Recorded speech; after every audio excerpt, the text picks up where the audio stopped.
Hey guys, I'm going to explain how to utilize extended vault so it actually gives you more APR while you are farming for points or just for trading. So right now on Dextrabot there are three different things you can do. You can do gridbot, you can do DCA, and you can do straight point farming. All of them have pros and cons, and all of them can be enhanced by using extendeds on Vault. So in the background, you actually see the system is buying and selling. This is the DCA bot. What the DCA bot does is, on these coins, for instance, it just sold AVAX. We will see the past transactions. Let's go and actually there are like we can go to any of these coins. So what the system did is it's sold here. It had bought somewhere else. It sold here. This is a long biased DCA bot, by the way. It sold here and then it bought here again, bought, and as it dropped, it bought again. And when it spiked, it sold again. So in DCA bots are in general good for trending markets, and the grid bots are better for markets which are chopping sideways, so up and down, up and down. So both can get in trouble, but both can actually work really nice. So yeah, it bought and it sold again. So you see on the right side, on the right bottom side, it keeps buying and selling. Let's see what happened with lit, for instance. Pretty much the same thing, I suppose. Yeah, it bought somewhere else here when it was low here, and then it sold. Actually, it bought here too. You see, bought, and then it reduced its average, and it sold again. Then it bought, and it sold again. So it is.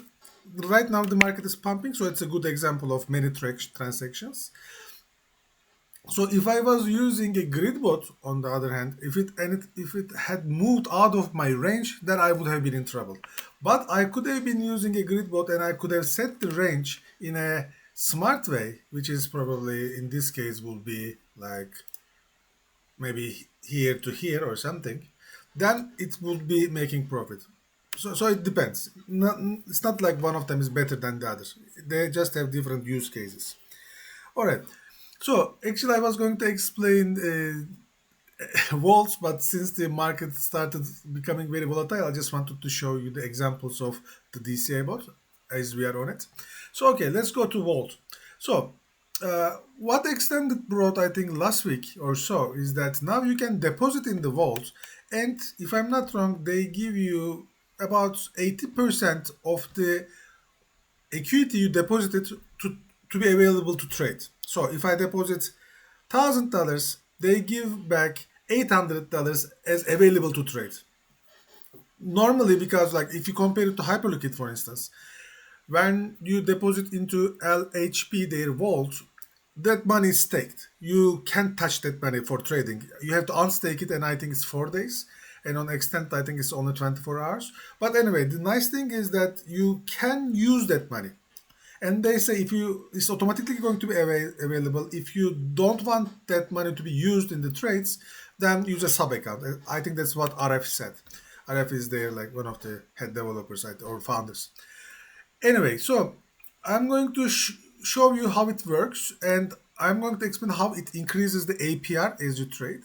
So deposit thing is very straightforward.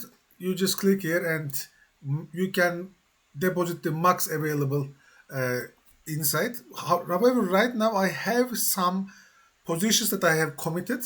So even though I have my acute at 1400, I can only deposit half of it, but it is still good enough for demonstrating how it works. So just check this. Right now I have an acuity of 1.4 thousand almost. And if we go to the vault, here we will be depositing the available portion of it. So let's put it inside and deposit.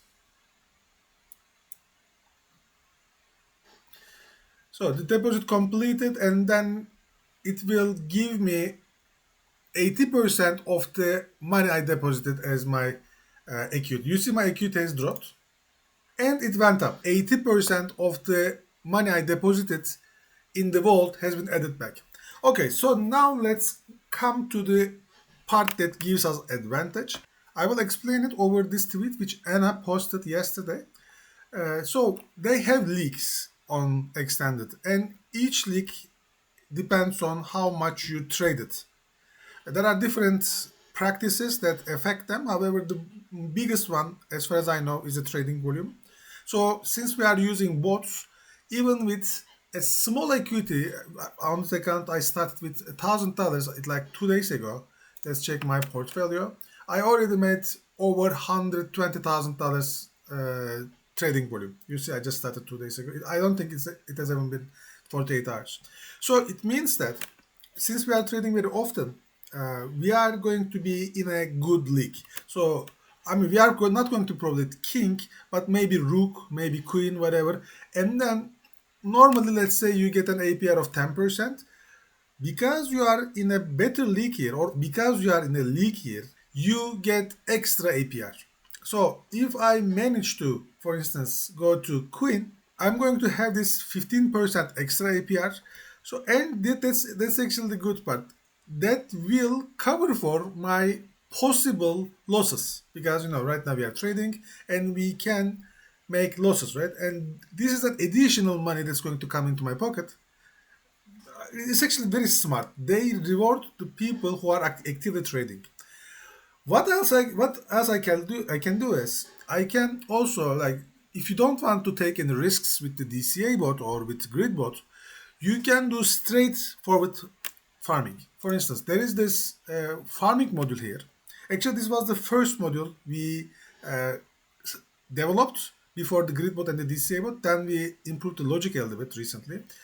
So what I can do is I can set it up to do trades with the desired leverage and trade per hour. I mean, you can go like 6 to 60, increase the leverage, decrease the leverage. It's up to you. It depends on your budget and depends on how much volume you want to make. So only the limit option is available here, but it works in a smart way. It combines limit orders and market orders. So I'm going to explain how the extended point farming works. So if I enter 60 at trade per hour, it means that every trade has 1 minute to be completed. And then it is divided into two halves, 30 seconds to buy, 30 seconds to sell.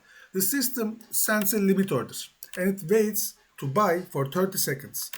For this 30 seconds, actually, you are actively kind of market making. So you are providing liquidity. And at the end of the 30 seconds, if the system doesn't manage to buy it with a limit order, it buys on the market. Then for the next 30 seconds, system sends a limit sell orders. And if it can't manage to sell at the end of the 30 seconds, it makes a market sell orders.